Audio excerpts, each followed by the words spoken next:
respect for one another. It gives me particular pleasure, and I think for all of us, it is a great honor to welcome Mr. Nelson Mandela.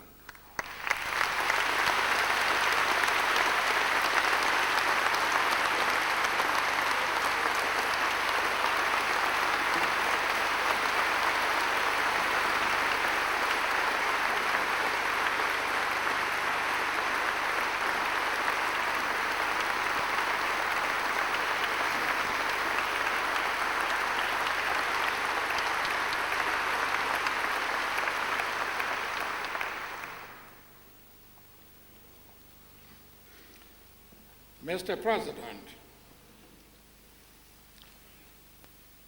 Her Majesty's Queen Noor and King Zelituna, distinguished guests, ladies and gentlemen, I have been asked in my address today to reflect on the challenges for the 21st century as it affects conservation and protected areas. You may very well be a little curious to hear what an old man without a job, office, power or influence, and with his roots far in the past, is going to say about challenges for the future. The future is, after all, in the hands of the youth. If this seems ironical, I know that I'm not alone in this situation. It is well known that among those who are preoccupied with the future of protected areas, there are a great many gray hairs and far too few youthful ones. I am told that underrepresentation of the youth is a widespread phenomenon in many fields associated with protected area management. This is, of course, a matter for concern because without the involvement of the youth, the future cannot be secured. I am therefore particularly gratified and impressed to note the importance that this Congress has attached to engaging the youth. Let me take the opportunity to express my appreciation and support for all junior rangers and other programs involving the youth the world over.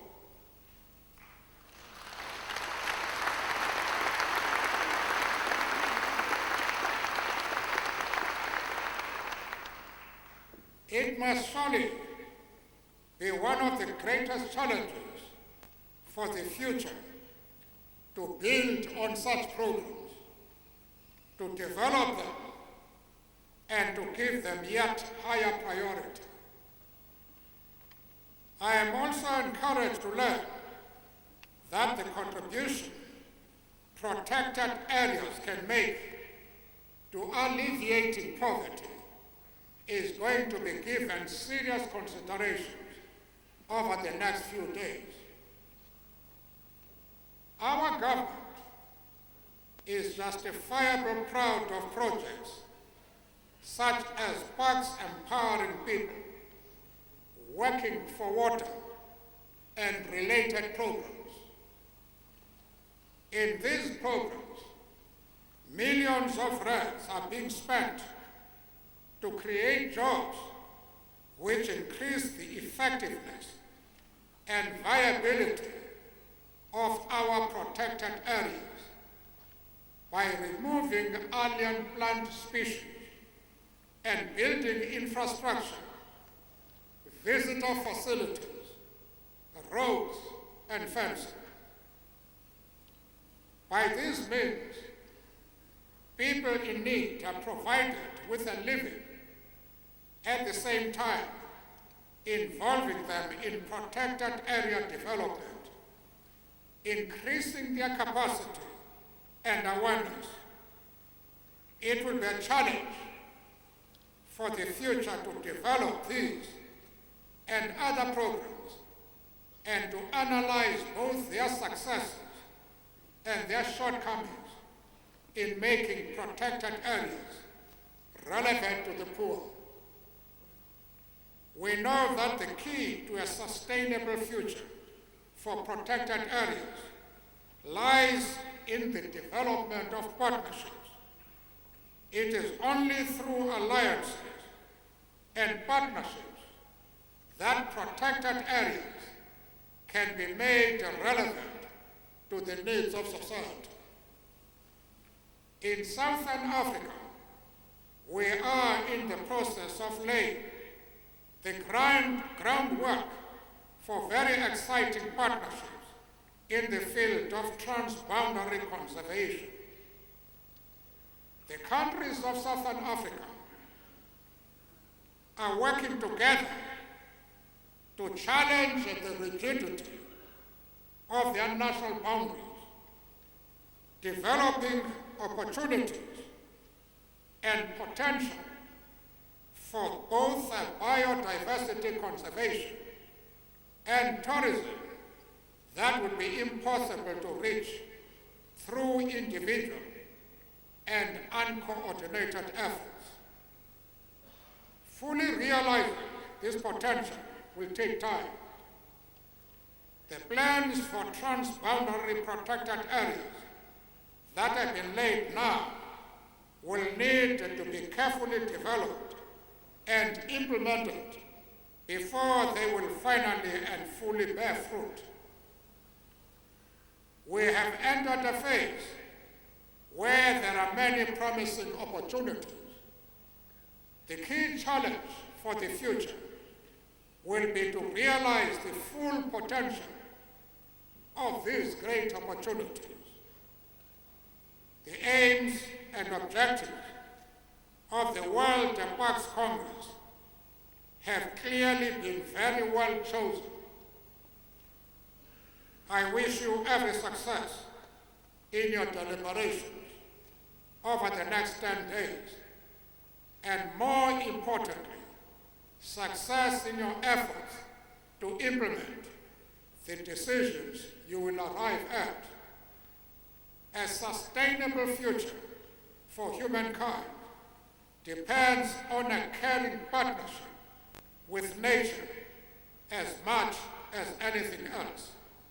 I thank you.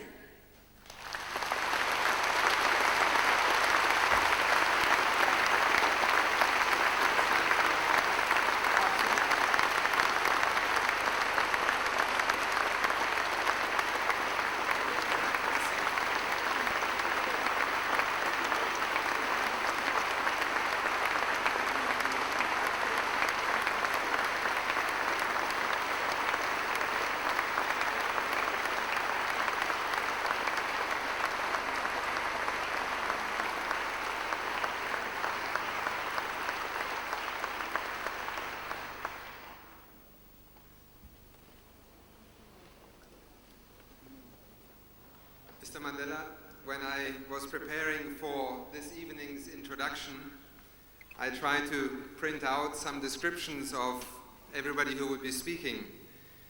And when I stumbled across yours, it began by saying Nelson Mandela, South African politician and lawyer. And at that point, I decided that it was pointless to try and use that kind of material to introduce you. And I think it was a wise decision not to try and summarize the lives of 3 individuals who, through their work, their beliefs, their commitment, and above all the time that they have taken on so many occasions to join big meetings like these, or very small meetings in a village, to make a difference. You have honored us by being here. You have set us a challenge. And I think above all, you are very credible guides for the kind of work that we will do together